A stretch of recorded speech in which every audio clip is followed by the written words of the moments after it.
वेळ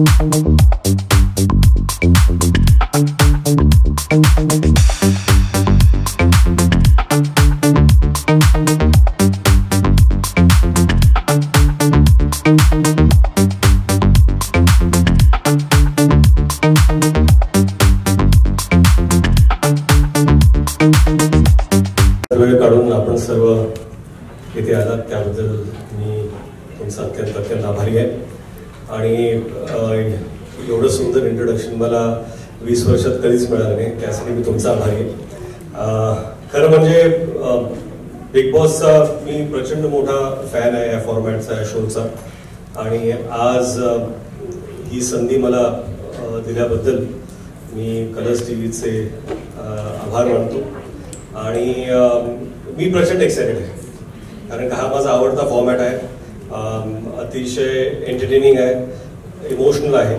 आणि कुठेतरी मला वाटतं की प्रेक्षक म्हणून तुम्ही जुळलेच असतात.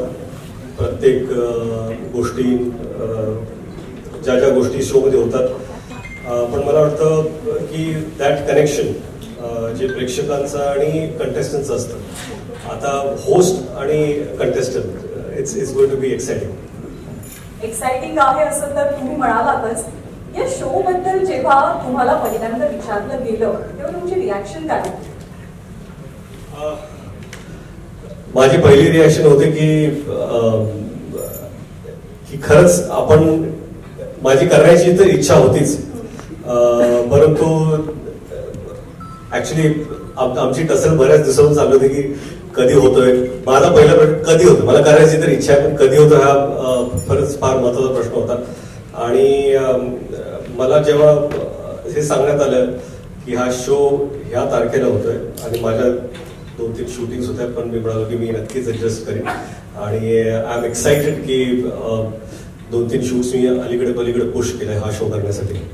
होकार देण्याचं एकदम जेन्युइन रिझन किंवा एखादं स्ट्रॉंग रिझन की हो मला हा शो करायचाच आहे? जो एका शोचा फॅन असतो त्याला जेव्हा ही संधी मिळते तो हो म्हणणारच आहे. आणि होस्टिंग बिग बॉस मला वाटतं की ऑपॉर्च्युनिटीपेक्षा जास्त it's an honour. And I am extremely humbled and honoured to be hosting the show. आता एखाद्या टेलिव्हिजन शोचं होस्टिंग करण्याचा तुमचा काही हा पहिला अनुभव, याआधी सुद्धा तुम्ही केलेला आहे होस्टिंग, पण आता बिग बॉस साठी काही स्पेशल तयारी केली आहे? आता तयारी सुरू आमची झालेलीच आहे. आणि सर्व टीम बरोबर बऱ्याच वेळा आमच्या चर्चा झालेल्या आहेत, ब्रेनस्टॉर्मिंग सेशन झालेले आहेत. परंतु काय की कंटेस्टंट्स कोण आहेत हे मलाही माहीत नाही आहे, म्हणून त्याची अजून तयारी माझी झालेली नाही आहे. फॉर्मॅटची ऑफकोर्स चर्चा झाली, कसं व्हायला पाहिजे, रिहर्सल्स पण सुरू आहे आणि अजून होणार पण आहे. But it's exciting. आपण म्हणालात की आपण स्वतः या शोचे खूप मोठे फॅन आहात, तर या शोची अशी एखादी गोष्ट जी तुम्हाला खूप अट्रॅक्ट करते, खूप आवडते? मला वाटतं कुठल्याही शोज चालण्यासाठी ना त्या शोचे इमोशन्स कनेक्ट होणं फार गरजेचं असतं. कंटेस्टंट्स येतात, त्यांच्याबद्दल आपल्याला काहीतरी माहिती असते, पण ती लोक व्यक्ती म्हणून कशी असतात त्या शो मध्ये 10व्या-12व्या दिवसानंतर आपल्याला कळायला सुरू होतं. त्यांच्यावरती जे प्रेशर्स असतात, जसं त्यांना सामना करावा लागतो, त्या प्रेशर बरोबर ते कसे होतात, कुठल्या लोकांशी त्यांची मैत्री होते, ते मॉरली कुठे करेक्ट आहेत. काय आहे की प्रत्येक जण प्रत्येक वेळी मॉरली करेक्ट असू शकत नाही, आपणही नसतो, कोणी नसतं. परंतु योग्य वेळी तुम्ही काय स्टँड घेता त्याच्याशी ऑडियन्स कनेक्ट होतं. आणि ते कुठेतरी प्रत्येक कंटेस्टंटमध्ये इनबिल्ट असतं.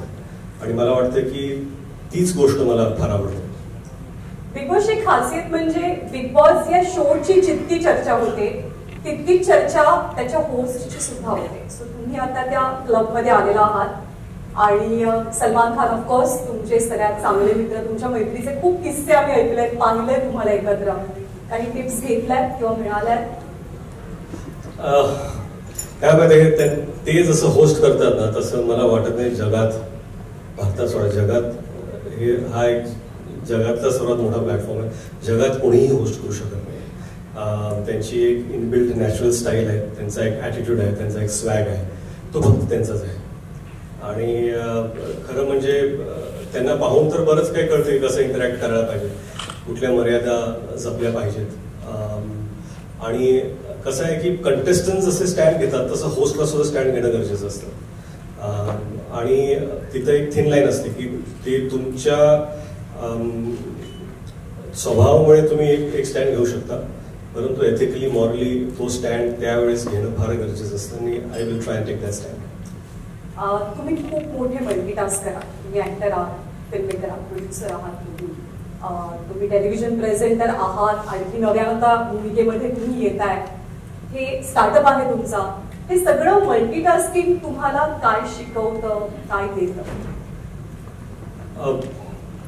सर्वात प्रथम ना मी सीकर आहे. मला नवीन नवीन गोष्टी करायची फार इच्छा असते. आणि मला जर असं म्हटलं की हे शक्य नाही आहे किंवा अवघड आहे, तर मला असं वाटतं की ते सर्वात पहिलं केलं पाहिजे. आणि आयुष्यामध्ये अशा बऱ्याच संधी समोर आल्या आणि I just took them on. आणि कसं आहे की इट्स नॉट की प्रत्येक वेळा तुम्ही यशस्वी होता किंवा तुम्ही जे पाऊल घेता ते यशस्वी ठरतं, परंतु प्रयत्न सोडले नाही पाहिजेत. And this is an exciting platform. आणि मला वाटतं की सध्या माझ्या आयुष्यात जर काही एक्साइटिंग गोष्ट असेल तर या क्षणी बिग बॉस होस्टिंग आहे. ही तुमच्या आयुष्यातली आताची सगळ्यात एक्साइटिंग गोष्ट आहे. आपण बिग बॉसच्या प्लॅटफॉर्मवरती उभो आहोत, आपण बिग बॉस बद्दल बोलतोय. तुमच्या घरातले बिग बॉस माझ्याच नव्हे तर सगळ्यांच्या घरात एकच बिग बॉस असतो, तो म्हणजे त्याची बायको. आता आम्ही सगळेजण खूप एक्साइटेड आहोत. तुम्ही जितके एक्साइटेड आहात त्याच्यापेक्षा जास्त उत्सुकता शुअर आपल्या सगळ्यांना आहे, सगळ्या प्रेक्षकांना आहे. तुम्हाला एका वेगळ्या अंदाजात आणि नवीन रूपात बघण्याची त्यासाठी अर्थात शुभेच्छा सुद्धा आहे. हा इव्हेंट आपल्याला पुढे न्यायचा आहे आणि बिग बॉसचा हा सगळा मोठा घाट घालण्यासाठी कलर्स मराठी वाहिनी आणि एंडमॉल शाईन इंडियाचे जे पिलर्स या शोच्या पाठीमागे उभे आहेत, तर त्यांना आपण आता मंचावरती आमंत्रित करणार आहोत. Alok Jain, president general entertainment Viacom, Kedar Shinde, head programming Colors Marathi, आणि Deepak Bhat, founder and CEO, Banijay शिक्षण Endemol shine.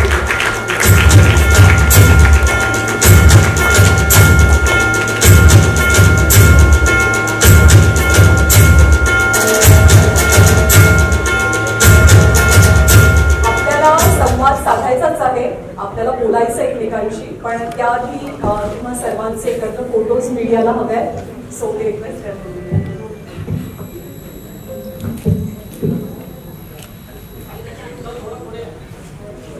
of this season.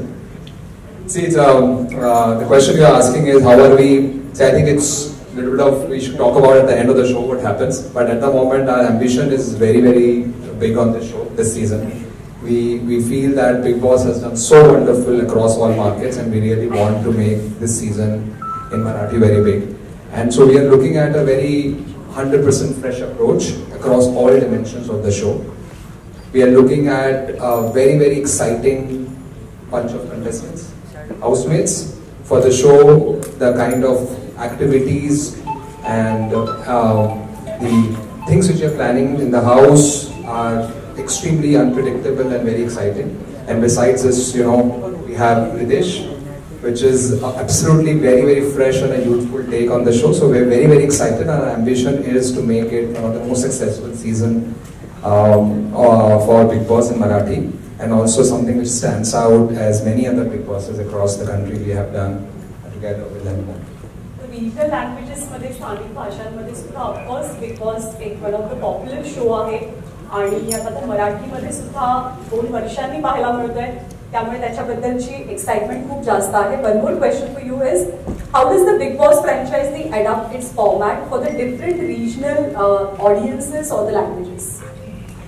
So I think Big Boss is an extremely exciting format because